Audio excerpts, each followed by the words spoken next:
fellow Welshman, which is great, and also a racing driver. So, welcome to the podcast.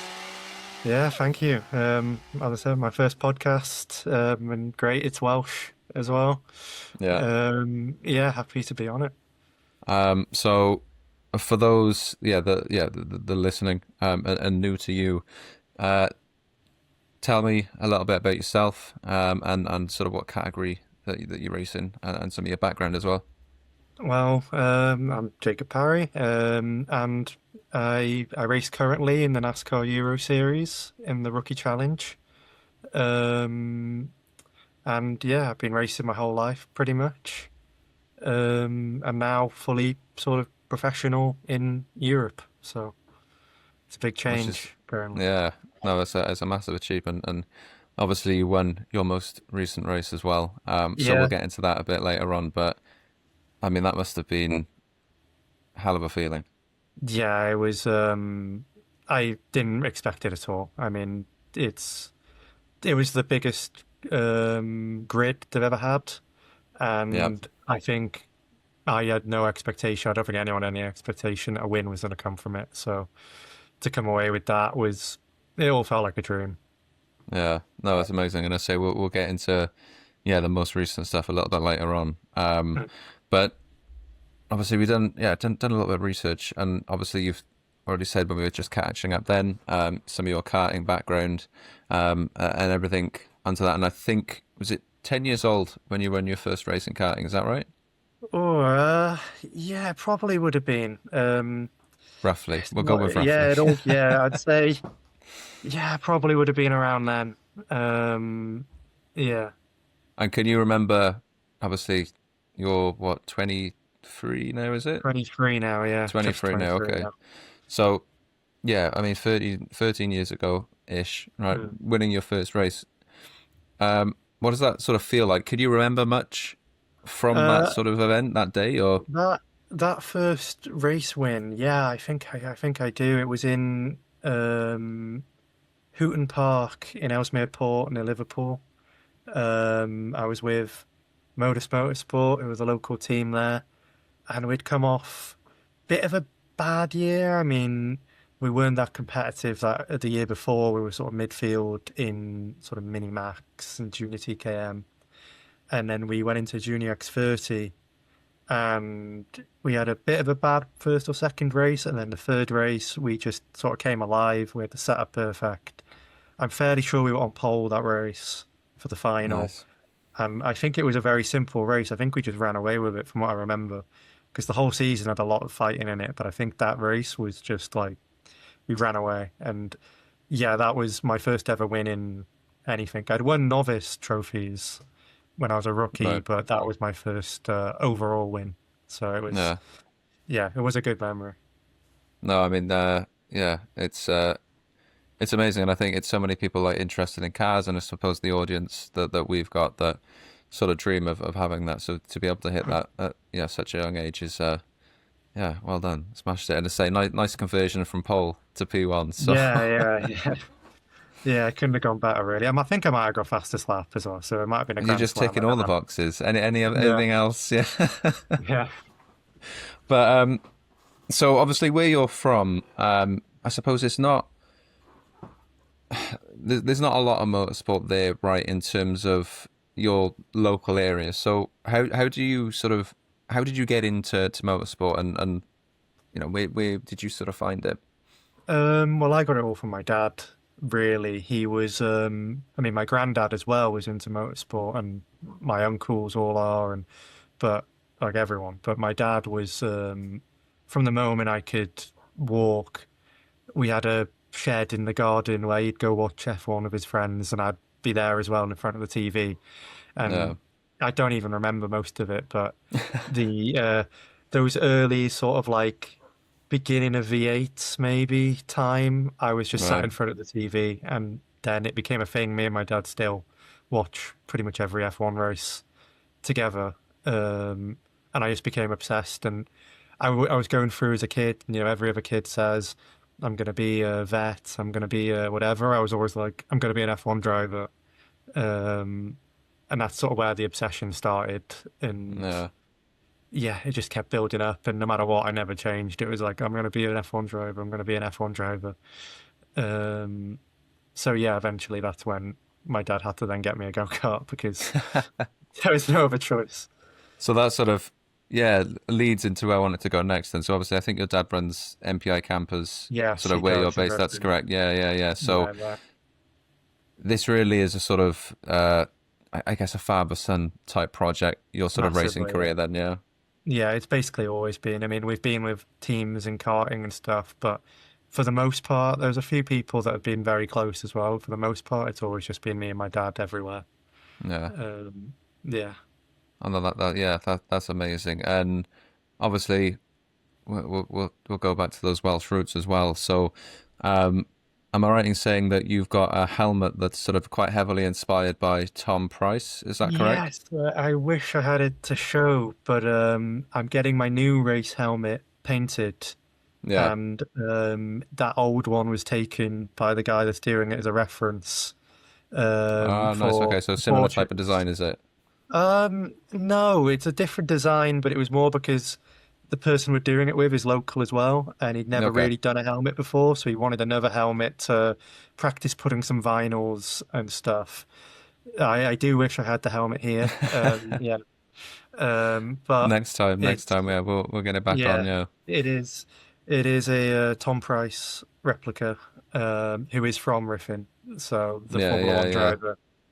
yeah, Um, yeah, yeah. So it that was a was going big to say so. inspiration. Yeah, yeah, and obviously, I think those who know the sport, I think that incident's probably one of F1's most Mm. tragic, or one Yeah. of the most tragic. I won't go into the details, but what does that sort of, I suppose that weight, right? Because it's been, I suppose we've not really had, I guess since then, like a Welsh, drive, like an iconic Welsh driver, right at the forefront, Yeah. and obviously going in with that helmet, very heavily inspired by that, and a lot of the inspiration for you, and I suppose motivation as well.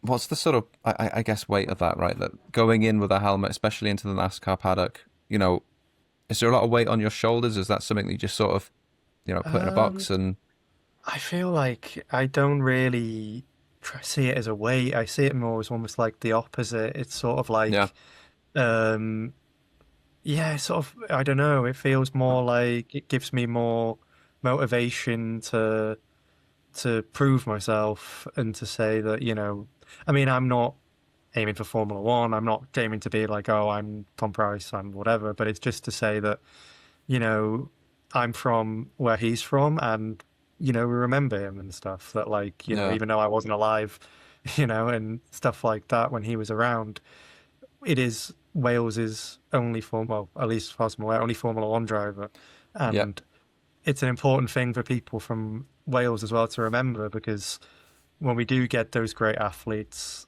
that like you say like Gareth Bale and people like that, they unite us heavily, and I think Tom Price is one that maybe people outside of motorsport don't even know about. So yeah. you know, it's something that I'd like more people to know.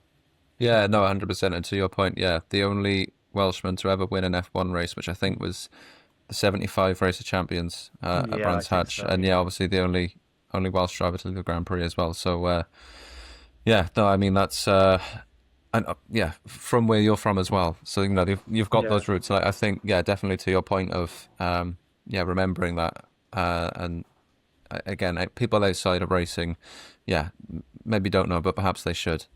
yeah, So if we go back onto the racing then, so I think you said, I think it was in a paper article most recently around the types of opportunities that you've had to take. Again, I think you did say that everyone that knows racing's incredibly expensive, right? So in terms of some of the opportunities that you've had to take, yeah, talk to me a little bit about them and the sort of stuff that you've done, sort of leading up to where you are now in Euro NASCAR. yeah. Well, I'd say to a lot of people that maybe do race or are in that world or know about it, it was quite unconventional. I mean, the karting was sort of normal, but I did my ARDS test, which is your to get certified, like a license to race cars, and it was at the point where I didn't know what to do. I'd got actually, it's a good story, and maybe it'll be a bit of a tangent, but No, go for it. I We love I tangents. was in the Formula 4 scholarship, which is used competition, like a knockout thing, and the winner gets their fee paid for Formula 4 in the British Formula 4 Championship.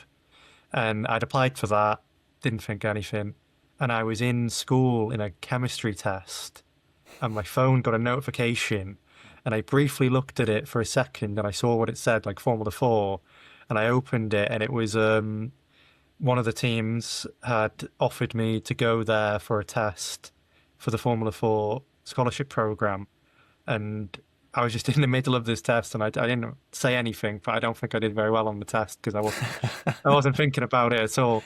It Yeah. was just a lot of excitement. And then, so we had to go down for that. And that was a cool experience. Did the simulator test, and it was like the best sim I've ever been in my life. It was, I mean, it wasn't a Formula One level sim, but it was very high tech. And I thought I was doing terribly. Like I was doing lap after lap, but the engineer who was behind me kept saying things. It was like too wide, turn one, bring it in, like turn six, brake a couple meters earlier, whatever. And I was like, man, this has gone terribly. He's criticized me so much. And then they end it, and I get out, and he's like, that was a really good job, and stuff like that, and told the boss, because I think it was just to test you how well you react to feedback and stuff. Right. Okay. Yeah. Yeah. Uh, because I spoke to the boss, and he was like, that was really good. And then he wanted to, this is where the problem came in. He wanted to know our sort of budget and stuff and what our goals are. And we sort of explained it that, the money that we had. And he was sort of like, we could put you up for the scholarship, but we want a driver next year. And if you don't win, you'd have to have the money for the full season. Otherwise, we don't want to put you forward. And the money they were asking was about 4 or 5 times what Right. we could Okay. even get in one year. And that drive home, I felt like my dream was sort of dead. It was like I'm never going to make it to Formula One because if you can't get to Formula 4, you can't get to Formula One, really. Yeah. And that was probably one of the saddest days for me. It went from being very high to very low very quickly. But then I was just thinking what to do. Um, and we went to watch Silverstone in the F1. Um, and I was looking all the time on a site, Race Cars Direct. It's where they sell race cars, basically. Yeah. And there was this Porsche 924 for sale. It's about £4,000, 1979, and it was in Anglesey, in Wales. So we went. I was like, "Let's get it." To my dad, like, we could race it in historic racing and stuff like that. And we went down and grabbed it. It was basically already a race car. I needed some stuff doing to it, but um, did that. And then we went to Alton Park in Cheshire, and for a test day, my first time on a racetrack properly in a race car, and Porsche Boxster Championship were there for a test day. Right. We Okay. turn up with the car, we go to the signing on thing, and the person, because I think the way track days work is they split you in those sort of days by your sort of performance of the car. Right. So like the little hatchbacks will be on together, the top end prototype sort of things will be on together, so you don't get in each other's way. And they asked, like, oh, what car are you in? And we're like, oh, a Porsche 924. And they're like, oh, a Porsche, okay. And they put you down, like, which class you're in. And we were on track with Porsche Boxsters and 911, old 911s. And the 924 just didn't have the speed. No Uh, pressure. Yeah. Yeah. I found a 944 there as well. Me and him had a bit of a, like, fun time following each other. But I'd look in my mirror, no one behind me. Get to the end of the straight and look again. And I've got two 911s just like weaving like that, trying to find a way through, which was terrifying for a first time. And Alton Park is a scary track, Right, yeah. but it was a very fun experience. And then Anglesey as well was a fun track. But we had some issues with that car where we couldn't get it into the regs to do the championship we wanted to do it in. We had to get it road legal, Oh, right, and really? because we wanted to do road sports, 70s road sports, where they have to be just about road legal, and we were having a lot of trouble with that. So we kept the car as just like a fun test car. But it's got to the point now where my dad and the people that he works with use it as a fun car to work on, and it's been made so perfect and like pristine and sort of beautiful now that it's almost scary to take on track in case you do Yeah. damage it or something, because it's an incredible example of a 924 now. But yeah, so then it was racing put on hold again. Um, I went to uni, which sort of complicated things further, and then did another few tests in a sport prototype, Clubman sport prototype. Did another Formula 4 test, and it was mostly just keeping test days to keep me sort of in it. But Yeah. I didn't have the commitment to a full season until Euro NASCAR came along, really. Yeah. No, Um, it's yeah, it's difficult, and I think that point it really sort of hits home, doesn't it? How expensive, even just mm, F4, yeah, even like what is considered entry level, right? Is yeah, yeah, it's so much money in racing, um, but I suppose being able to pick up a 924 for 4 grand and chuck yeah, that round a track is, I suppose, a bit of a silver lining. I yeah. It would was a lot of imagine. fun. I love classic cars as well. I'm a Yeah, member of Goodwood. I go to Goodwood as much as possible to watch and all the historic stuff. So I wanted a historic car. So yeah, the 924 is fun. And then my dad's friend that works with him when I got a 944, and so you look at it a little bit like that's a bit of the cooler, quicker version of what we have. But no, yeah, it's a very cool car still. no. It's yeah. I've got a lot of yeah. I guess friends that have got a lot of Porsches, and yeah, I was never a big fan. But yeah, as I've grown a little bit older, I've grown to appreciate them much more. And they are very nice. But I suppose looking at the Clubman Sports prototype then and the F4 test days, obviously that's quite a mixed bag of different testing. Obviously, you've got the classic in there as well with the racing. What did I suppose each of those experiences in those type of cars teach you? Yeah, sort of for the next one or to where you are now, I guess. Well, I'd say the classic, like the 924, taught you a lot about raw car control. You know, there's nothing in there that's going to help you. You've got to brake well, you've got to shift correctly, or the wheel it just will lock up. It will not help you that a modern car would. Yeah, Um, so that sort of taught it was good to learn the basics, the raw sort of driving stuff.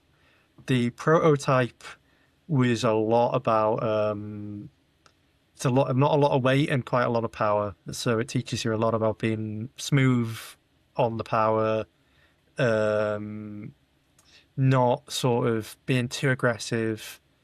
But that one I didn't find that difficult because they were quite grippy, to be fair. And then the Formula 4 was what it taught me most was the physical side of it right. Okay. because you've got to give a lot of brake pressure.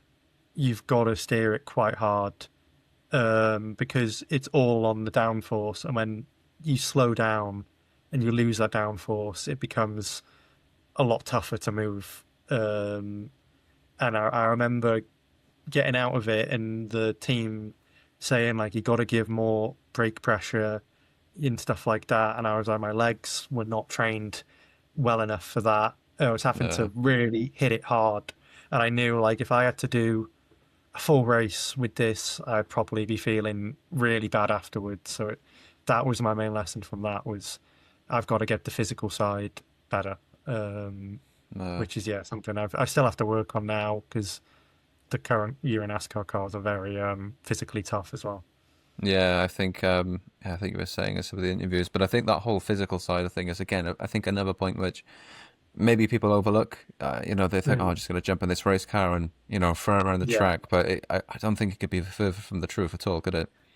No, I mean, I think a lot of drivers do that. I remember, especially back in the old days, I remember Gerhard Berger was one that used to say that he never trained physical because he thought his raw talent would get him through it, and that's one of the things he missed.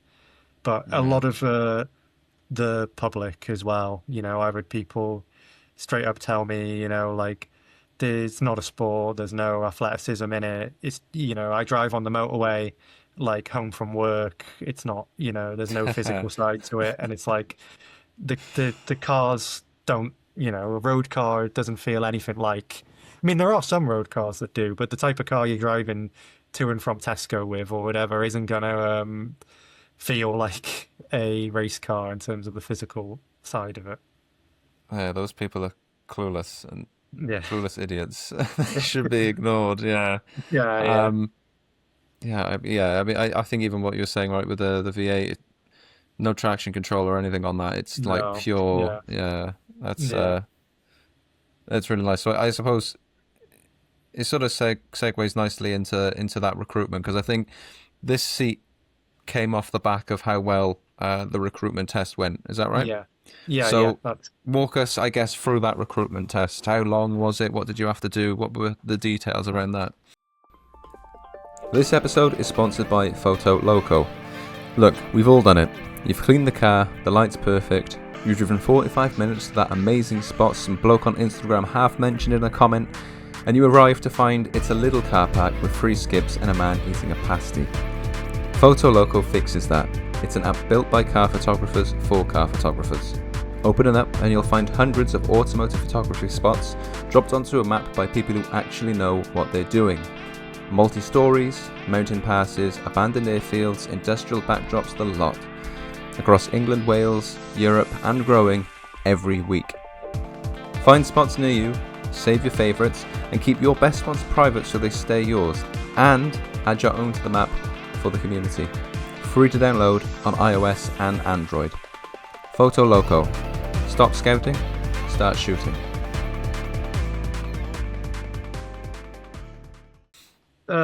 well, it was in Fontenay-le-Comte in France, which is sort of like mid West France.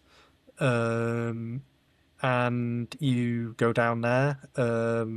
It was supposed to be one day, but I think they got a lot of entrants, like a lot of people applied, so they have to do it for 2 days. You turn up, um, you meet Jerome, the owner of the championship, um, and then it's a very small track. You get in the car, they send you around, and they sort of just watch you. They tell you to be smooth, um, and to basically don't crash the car is the main thing. Um, One of the things that didn't help is when we were doing it, it rained, and Oh, nice. NASCARs don't like the rain very much. Yeah. Um, we did have wet tires, but yeah, the still it doesn't really like the rain too much. You get a lot of wheel spin on exits, but it was fun. There was a lot of good people. I think the main thing, I think a lot of other people maybe mess up in that recruitment test is they try and use it as a chance to show how fast they are, and it's really not about that. It's a very small track. And the cars, they're old cars. They're not. They all have a few little issues with them, and especially if you're looking to do the rookie challenge, it's not about how fast you can go in a lap. And so you had a couple people, I think, over pushing the car, whereas I went into it with the sort of saying that I'm not going to crash the car. I'm just going to get used to the car, and I'm just going to do as many laps as possible at a consistent pace. Yeah. And yeah, it went well. You do the first half of the day. and then you go for dinner in the lunch with everyone, including Jerome, and he asks you sort of ask you questions. You can talk a little bit, and then you go in for a meeting um, with Jerome himself, and they ask what you're looking for, and he says what he noticed about you. I don't know what the other drivers experienced. For me, it went pretty well. He basically said that, look, we were very consistent, and it was quite, sort of, I don't know, intelligent driving. It was quite, not taking too many risks, and that if the budget would allow, he would like to put me in the rookie challenge, and sign a contract with them. Yeah. And so, yeah, the rookie challenge is very affordable. I mean, for the amount of money people do club racing, I think you could easily do a season in the rookie challenge. Right. Okay. Uh, I'd say maybe not the lower end club racing, but some of the stuff people spend in certain series in club racing, you could definitely do the rookie challenge. But yeah, we then went away, signed the contract, and then it was a long wait. They were very busy, I think, trying to find me a team because it works sort of like you sign with the series, and then the series acts Right. as an Okay. agent to give you a team. Right. So it was Okay. like, I think I only found out my team about 4 or 5 days before I got there, And which as far was as yeah, I was gonna yeah, say, as far as team goes, I think you got pretty you got a pretty good team. I think is it yeah. 3 championships, 50 plus race wins? Is that it for? Something, yeah, it's something like Yeah. that. They're a very good team, but it wasn't. I can't say who it was going to be, but it wasn't originally going to be them. Right. Okay. The team that we're being in talks with were a different team who ended up not having a very good weekend. Um, but it suddenly changed to Cal, Italian team, and yeah, massive history of success. Um, and yeah, it was a great experience being with them. Like you could tell they know sort of what they're doing, and they seem like a real racing organization. Whereas there's the paddock is very mixed. Right. You have teams that are very fancy. You have teams that are very just couple mechanics and the track. It's a massive variation there, but it felt like we were in a real race team that knew what they Yeah. were doing. That's awesome. I think you're also the only Brit on the rookie challenge field as well. Is that right? So what's Uh, that? I do believe there is another British driver, Ah, but right. I'm Okay. definitely the only Brit in the team. Yeah. I'm the only non-Italian in the team currently. Well, okay. Um, So that's a really okay. On that then, yeah. is that pressure? Is that freedom not being the only Italian? Like what's the dynamic there? It's maybe a bit of pressure. I don't know. I mean, they're all very nice people, of course. But across both cars, everyone's Italian. I did have a fear going into it that I'm going to be left out. Right. Um, that like you think everyone's going to speak Italian to each other. People maybe are just going to push me to the side as the rookie that maybe, they don't care about or whatever, but it wasn't like that at all. I mean, That's good. everyone was really nice. The other drivers in the team were all very nice and very like accommodating. If I was there, they would switch to English when they're talking about data. They wouldn't, exclude me or whatever. So, Yeah. yeah, it really did make me feel welcome in the team, which, yeah, was a relief because I was Yeah. worried going into it. No, that's good. That's good. Yeah. That's quite yeah, being the only non-Italian on the team, that's I don't know, I don't know, personally I'd probably say that's quite a lot of pressure as well, to be fair. So no, fair play. And I suppose moving on then to I suppose the first race, you know, you've got I think it's two 30-minute sessions. And then is it the first one is a timed session? Well, it's one 30-minute practice, like sort of One 30-minute practice, and practice, then sorry, yeah. and then two 30-minute actual sessions. and Okay. So what? your Yeah. No. 30 Go on. minute Yeah. Sorry. practice, your 30-minute practice gets you into the car, and you sort of find your speed, and then you come back and your team will work with you to pick a lap time. And then from that lap time, you have your two other sessions, which both count for points, where you've got to get as close to it as possible. And you get points, penalty points for every thousandth of a second off, I think you are. Um, and you get bonus points for how fast that target time is. Um, and it's quite tough with traffic and stuff like that, but it was made more tough for me, I think, because there's a Thursday test day, um, the prologue they called it, and I'm new to the series. I've driven an old car at a very tiny track, but this was all new, and I think half of the grid probably had driven last year, and the other half had had a lot of recent experience in other race cars as well, a lot more than I had. And so Thursday was a day it was going to be like, okay, I'm going to learn the track and learn the car.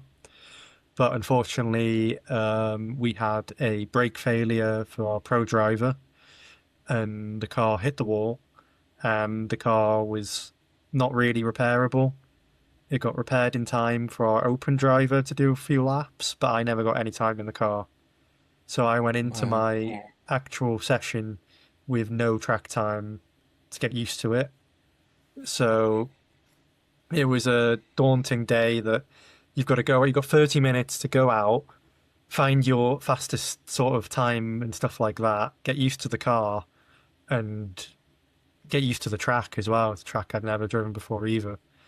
So there was a lot of pressure there.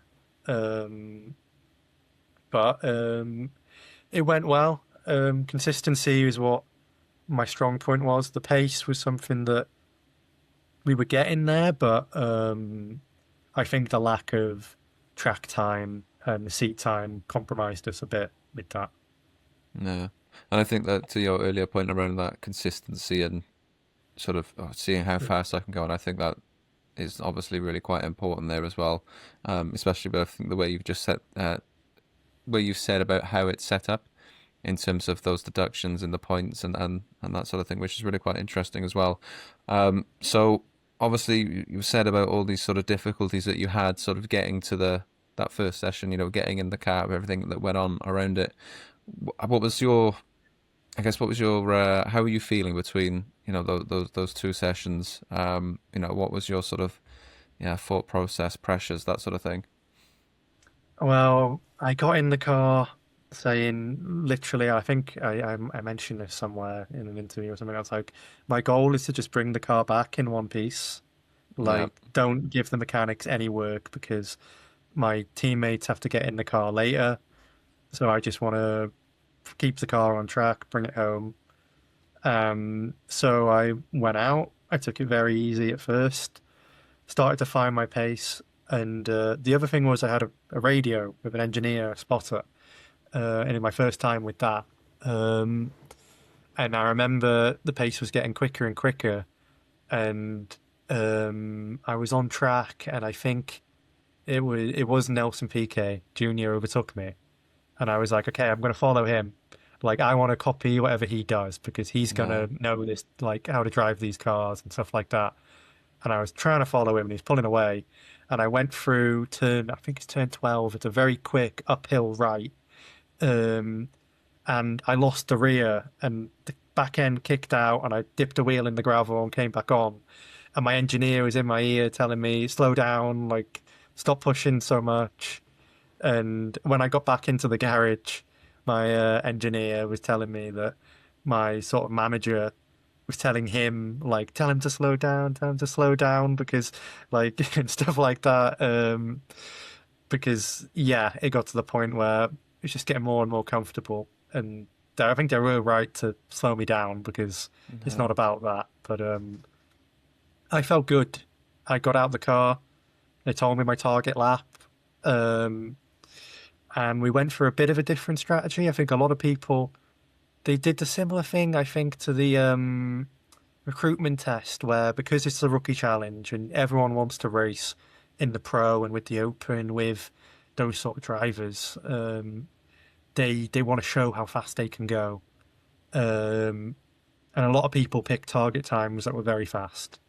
And our team, we sat down and we said, okay, we're going to pick 158, which is slow, but we were like, we can hit that every time. And with traffic, you're not going to be going, you're going to have laps where you get slowed down. And with 2 minute lap times, roughly, I mean, 158, 30 minutes, 15 laps at best, you're going to get. And you only take your best five. So you need to be able to hit that time as much as possible. So we felt Yeah. confident. We went out and I felt on it straight away. It was a bit weird having to slow down, like think like, okay, I'm going too fast this lap. I need to slow down a little bit.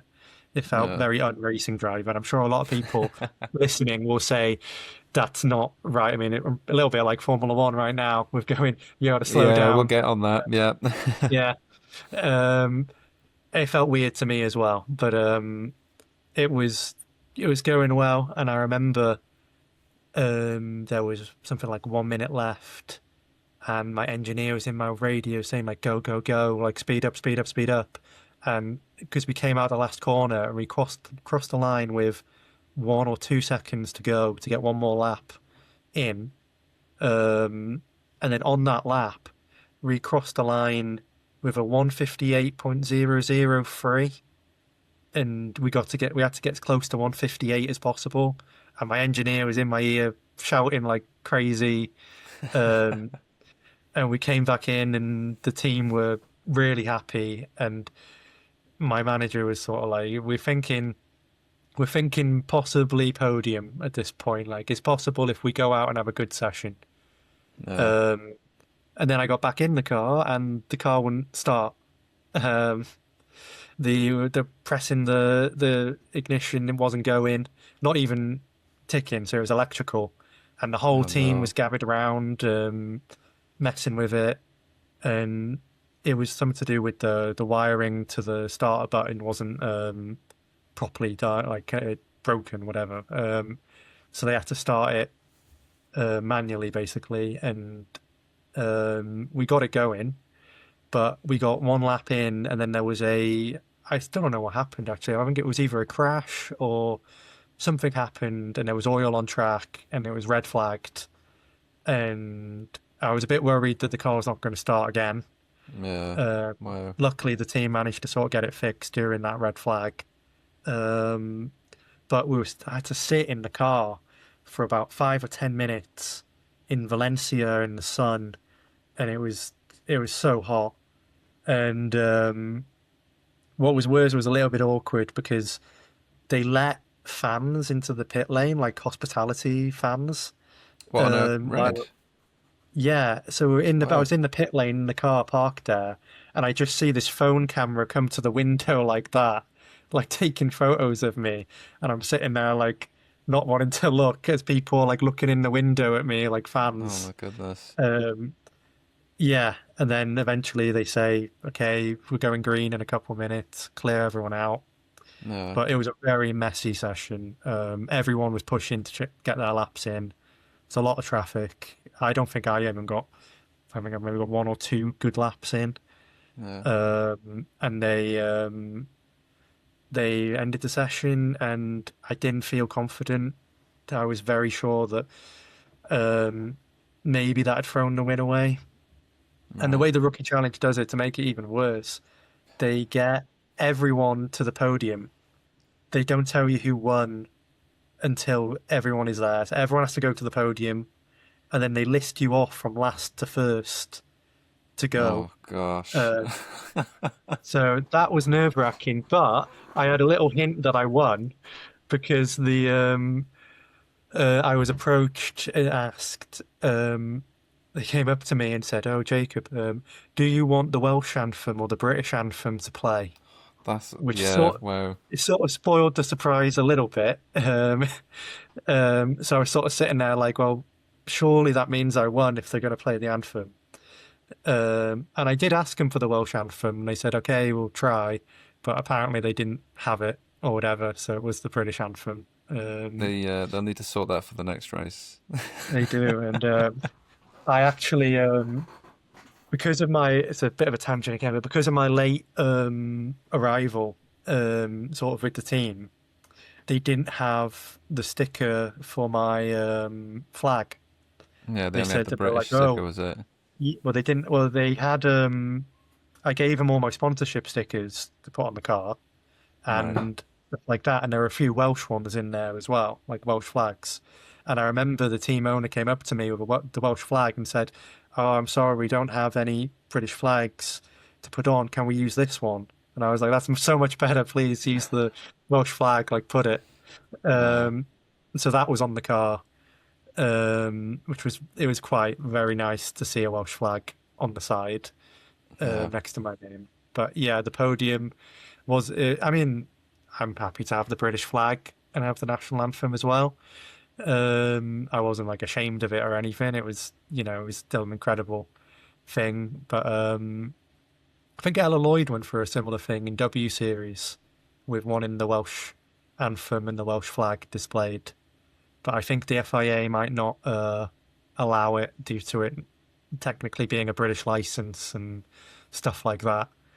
But yeah, Unacceptable. yeah. But to get called to the top step of the podium, it just didn't feel real. And to look out and hear the anthem play, and No. then the champagne and get given the trophy, it just all felt like I was still in bed the night before, dreaming about it. Yeah. Yeah, no, it's yeah. Watching the interview, and you could see how happy, and yeah, how happy we were, which is awesome. But one of the things that you mentioned, I want to go back to, if that's okay, is that you said you That's had fun. like 5 to 10 minutes where you were sat in the car, all kitted up. And I suppose we see it, I suppose if you watch Formula One, you see it, quite often that there's an incident, a flag, or even at the start of the races, right? All the drivers are sat in there for however long it is. For those 5, 10 minutes, what are you thinking? And bearing in mind, you just said you got all that noise around you, people shoving cameras in the car and all this nonsense. So those 5, 10 minutes, you just sort of like eyes closed, thinking about the track, trying to keep that zone in, or wondering why Um, someone's shoving an iPhone in your face through the window. well, in that moment I was, but Yeah, I didn't want to say anything anyway because they're all wearing Ford hats. So I thought maybe that there was something to do with that, and I was like, I'm not, yeah, okay, I don't want to get involved with that. But you just sort of stay in the zone. There was a little bit of worry in there, like, is the car going to start again? yeah, Um, but I was keeping calm. I was asking my engineer, what sort of happened? How long does he think it'll be? When they said there was oil on track, it was a little bit of a worry, but he was telling me, where the oil is and keeping yeah, me updated. Um, but I mostly just sat there, you sort of just look ahead and just try to think again, stay focused about the car, try not to think about anything else. I mean, you can't really look around too much anyway. You're so sort of strapped in yeah, uh, okay, that you just look forward and try not to think about it. I was wondering who was involved and stuff like that because I knew in my head the other cars that were close to me in session one in terms of times, but there wasn't much info. It was at a part of the track which was very hard to see, so I still, even now, don't know who was even involved in it. yeah. Um, but no, it's just all about staying in that zone. Is very important because I think once you get out of it, it'll be very hard to get back into that groove again. Yeah. And is it again for that sort of prolonged time where you're sat there? Is it difficult to stay like? Because I'm imagining again, I'm not a racing driver, and I think about 100 different things at once all the time anyway. So to try and sit there for 10 minutes, still and just sort of focus, was that quite difficult for you, especially with those worries that you said as well, or did you find it quite easy given, I suppose, your racing background and your previous experience anyway? Um, I'd say a bit of it was not difficult to stay in the zone, but it was maybe difficult to not just let certain little thoughts in. Yeah, Not to get fully out of the zone, but there were little moments where, like, I'd get onto my engineer, like asking, oh, which cars was it and stuff like that. Maybe that's not really important. It was just like my head trying to think, okay, these cars were close to my times in the first session. So if it's one of them in session two, maybe I have less pressure now. When in mm, reality, I should probably just been not even thinking about that. Um, but yeah, it's hard when it's so long to not yeah, let certain thoughts in. But it wasn't like I was thinking completely different about other stuff. It was always about the performance and what's going to happen in the next session. yeah. And we'll move on to I think what you said, it was your first time that you had your race engineer. Was it? Is it Francesco Fontana Yes, in your yeah. ear for the first time? So I suppose what's that like? Obviously, having that Italian race engineer talking to you as you're going through the session live, as you're going through the races, he's telling you to slow down. Mm. That being the first time, what was that experience like, and how did it sort of change the way you drive and approach those sessions? It was good. I mean, Francesco's a great engineer. It was his first time with the team and in Right. a Okay. Euro NASCAR race, so it was sort of good. We both had that sort of like first time moment, but he was really good. Like I don't think I could have asked for better. He's super on it with the data, strategy and stuff like that, and keeping me updated. Um, and it felt pretty good. The only time we had a bit of an issue was when there was a big vibration due to an issue in the final session, and it meant that he couldn't really hear me, but I could still hear him, and his sort of advice was very good. He was very good at telling me where the traffic is and if I've got a car inside, if it's still there, whether I can close the door or not. Um, yeah, it was really, really good and really welcoming as well. I went for the track walk with him, Yeah. and you could tell immediately that, yeah, it was a really good guy and it was going to be a good partnership. And I am looking forward to getting back. He was with Kimi Antonelli yesterday. I Oh, saw nice. Okay. um, because the team runs Apex Motorsport in Porsche in GT Italian GT. They run Porsche Right. 911s, and I think Kimi went to watch it because he's got a few photos of Kimi Antonelli, which I was very jealous of. I would have liked Soon, everyone soon you'll liked be to have there, I'm had that. sure. Um, and obviously, I think you said as well how hot it was, and going to Yeah. one of the earlier points that you said around the physicality of actually being a racing driver. In those heats, I think you said you alluded to it, it's quite an intense car to drive. There's no Mm. traction control assists, anything like that. How brutal was it really? And I suppose on reflection, like were you sort of physically ready for that, or did it come as a bit of a maybe a shock, a slight surprise? I'd say that maybe not as much of a surprise, but it was definitely to the point where I'm in the gym a lot more now than I was before. Yeah, Um, yeah, the program has ramped up a lot, but it's yeah, there's no help really. I'd say it's very old school in that sense. It's not like a GT3 where it's got traction control and ABS. It doesn't do anything for you, and you feel it on the brake. It's heavy. You feel it in the steering, and the sequential shifter as well is something that I had to learn because I'm a very smooth driver. I like to sort of keep everything sort of calm in the car, but the sequential shifter really doesn't like it if you're smooth. It wants you to really like slam the gears. And it felt very unnatural to me to do that. It felt like yeah, I'm damaging the gearbox, but in reality, it's what it's supposed to do. Um, but it was the same, I think, for all the drivers there. The heat was so. It was the sun in Valencia. It was boiling, and you've really got to be on top of the fitness, but also of the nutrition. A massive thing is electrolytes and isotonic stuff to keep your muscles and to keep all that there. Yeah, My girlfriend is a doctor, so she helped that's massively handy. Yeah, with that, with coaching me on that. yeah, And it's like immediately I got out the car after that 30-minute session and I had electrolytes and an isotonic gel before getting back in again.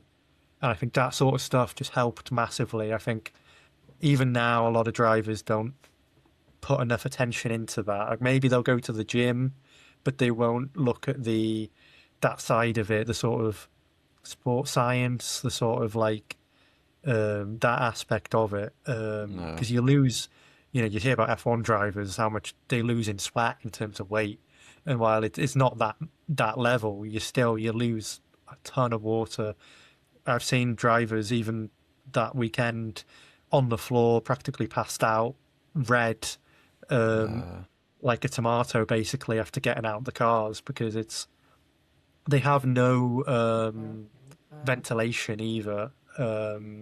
It's just a big oven with a big V8 right in front of you, putting all its heat straight into your face, basically, while you're in full gear, having to fully physically drive these cars. no.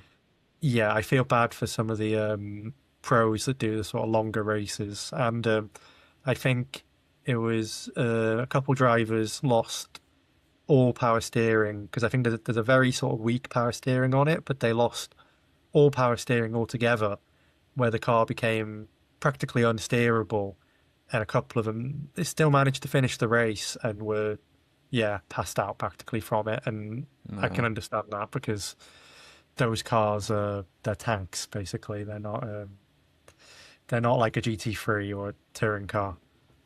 Yeah, I think one of the quotes that you said that did the rounds was it was like a hot hair dryer in your face Yeah, for yeah for however long.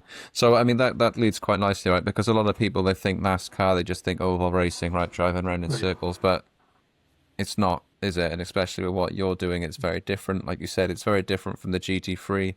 You haven't got those driver assists. You just got this screaming V8. So yeah, what I guess what's that feel like really when you're hurtling, down the straight? I think 150 miles per hour, flat out. I mean, it's got to feel pretty good.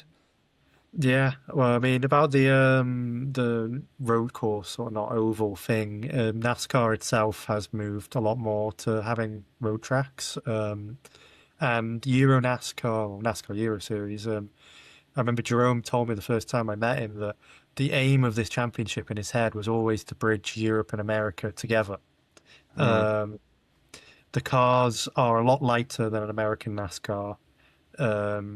They handle a lot better than an American NASCAR, but they keep that same pure driving and V8 Americanness of actual NASCAR, blending it with the sort of touring car and circuit racing of Europe to create this sort of mix. So it's a very unique car. no. But in terms of the feeling, I mean, um, the fastest thing I ever drove, and it's I've not mentioned it here yet, because it was sort of a one-off thing. Was a Formula One car. That was but that was on a very small track again, and the speed of that was crazy. But I remember turning up on the Thursday for the in Valencia on the pit wall, and I watched them fly past me. And I think it was the first time I ever saw a race car and thought a little bit in me, like, can I drive that? Because that the speed they're going past me just felt like you feel the air blow you back. And it No. was just a little bit, it was the first time I ever felt a little bit nervous. But then once you're in it, it felt comfortable. Like you're going so fast that it almost slows down in a way. You don't feel it as much. Um, the car is quite stable, even though it's going quite quick, and they don't really get any. Well, actually, the only thing I would say that is, you notice behind another car because they don't have any downforce really. They don't get dirty air. Is the amount of rubber smacking into your window. It's like it's raining. It's just tons of banging. But the speed, yeah, it feels incredible. The acceleration is quite fun as well. You come out of a corner, and you put your foot down, you hear the V8 and the revs just build. And as you shift, you get a perfect shift in it as well. It feels incredible. Yeah, the It's very acceleration is fun. always something that, again, I've not got the same background, but getting used to that acceleration. A couple of weeks back, I was fortunate enough to experience McLaren like full launch control on an airstrip. Now, Oh yeah. again, I'm not a racing driver, so I can't even breathe for the first 5 or 6 seconds that this car's on full chat, and there's a video of me pulling all sorts of faces, like trying to like tense up and not know what's going on. You know, but it's that acceleration that amazes me, and sort of getting used to it over time. Because again, from you know, pretty normal person like myself that's not a race car driver but appreciates and loves cars, yeah, to be able to experience that, and I suppose get used to it as well, is it's got to be quite special. But I suppose if you think about that podium, then, so I think you said that the aim was just to get the car back in one piece. So did you let yourself enjoy that podium, or are you sort of like, it's over now and I'm now thinking about like the next races and how I can sort of do the same thing again? I at the time I was very much enjoying it. I mean, the Yeah. champagne with all that. One thing that I would like them to change with the champagne was they give it to you corked with the screw fully done. So when they say do the champagne, you got to take a couple seconds undoing it, and doing it. And I would have preferred if it was instant, Yeah. but it was that moment was amazing. I got back to the team, and that was amazing. And then I had all the, I had all my family and everyone calling them and messaging them, and that felt incredible. And then, but by the end of the day or the next day, I was looking through everyone else's results, and I was thinking like, my lead in the championship is only 3 points to the next three cars. There's still a lot of racing. Final two rounds are going to be double points anyway. Right. So there's you got to focus on the next race. And Paul Ricard is a new track to the series, so everyone starts on zero. So and it's a big track. There should be not really much traffic.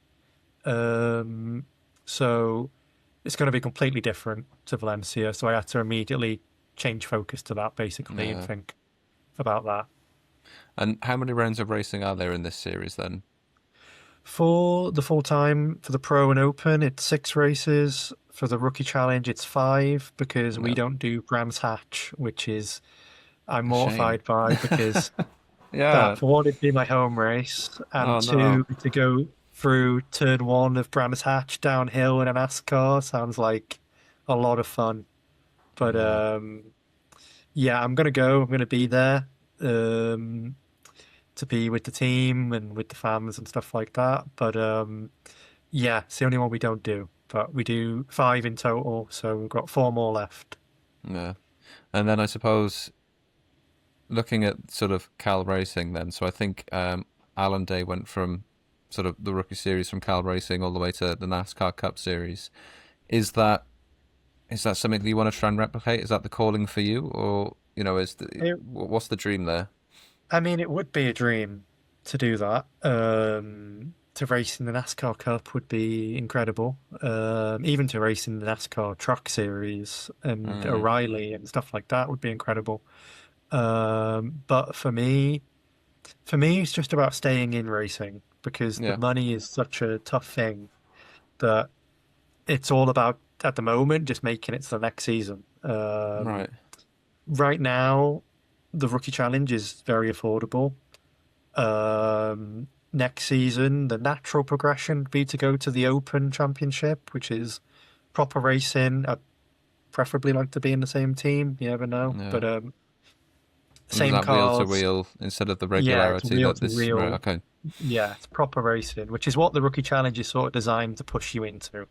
And Yeah. if you win the rookie challenge, you get your entry fees paid for the Open. So it's designed to put you there. But I'm still thinking, what budgets allow, what sponsorship money, how much comes in there. what other opportunities become available. I'd love your dream, massive dream, not saying it's attainable, would be to eventually do something like Le Mans. Like to do the 24 hours of Le Mm, Mans one day would be like a childhood dream. But realistically, it's just racing in something. I mean, yeah, staying in racing is the main sort of important thing to me. yeah. And I suppose on that sponsorship, so I think at the minute you've got sponsorship from Demon Tweaks Yeah, that Demon are also Tweaks based in. Motorsport. Yeah, I'm part of the sponsorship scheme of them. nice. Um, yeah, it's good to have them on board. They're a massive, in terms of equipment, helmets. I get all my equipment from them. Like I buy my helmet, my suit, everything. So they're a big one to have on board. We should have a few more sponsors coming on board for next race. Yeah, Nothing sort of finalized yet, but yeah, we're always on the lookout for more because the more you get, the more you can do. Um, so yeah, and it's a very important thing for me to get more funding for next year if I am going to progress into another series. But it might not be NASCAR. It might be back to UK in, it could be whatever. It could be Janetta, it could be Porsche Cayman, it could be back to Europe in something like that, or it could be wherever. As long as yeah. it's got four wheels, I don't really And mind. yeah, yeah. No, that's the best way to look at it. So you've got Paul Ricard there, as you said now in 2 weeks. So what's the game plan there to sort of replicate what you've already done and get that win again and put you in good contention for the championship? Yeah, I mean, I think Paul Ricard is the true test. Like, if we can win there or be right at the front there, it shows, okay, there's a championship on the cards here, and I can look at that.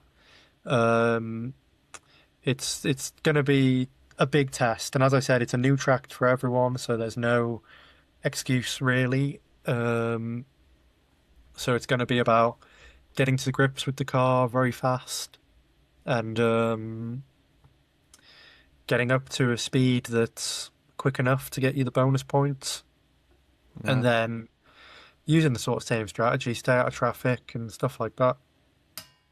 yeah.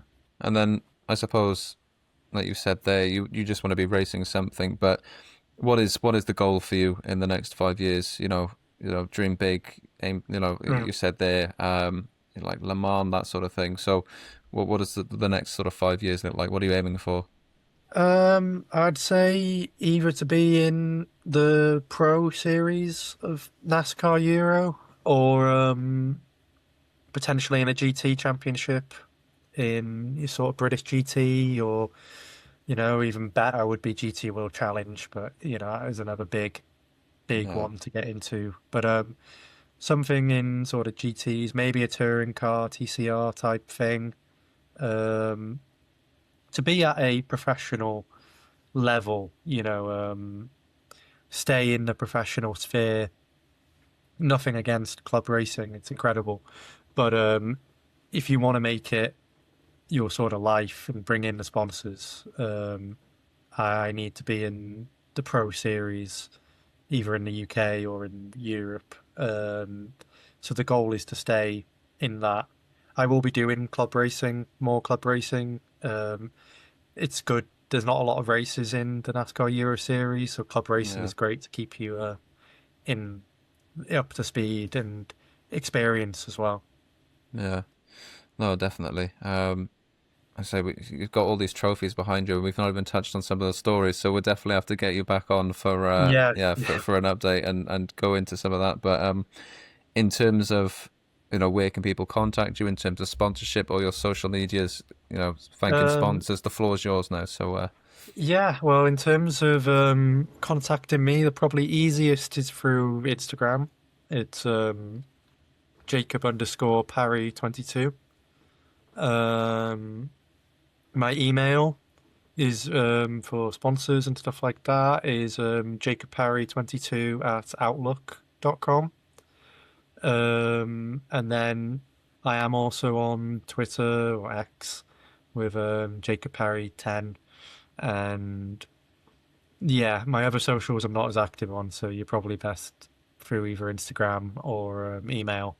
Yeah, Um, but yeah, I always aim to respond to everything I get. So, and I'm trying to be more active on there as much as possible. And that's where all the, if there is any update, it's always going to be on my Instagram. yeah, And it's with France coming up, so there's going to be a lot of updates. I think there's a new helmet design, yeah. Make uh, sure you're following. I'm excited like to see that. the new Yeah, helmet design. Yeah, no, it's it's going to be very good. simple. It's very simple, but the goal is to be something I can carry through my career. And Right. the one thing I'd say is it'll change based on the car I'm in. It's a very simple change, but the core design will be the same. Yeah.